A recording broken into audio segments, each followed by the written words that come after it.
So ayan mga bossing, para doon sa mga gusto ring umiscore ng ganitong GT68 mga bossing, ayan. So literal na plug and play mga bossing, napaka solid. Ayan.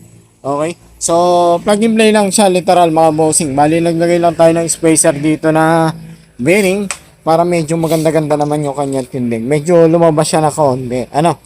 Okay. So syempre, sound check tayo mga bossing. Ano nga ba ang tunog ng GT68? Okay?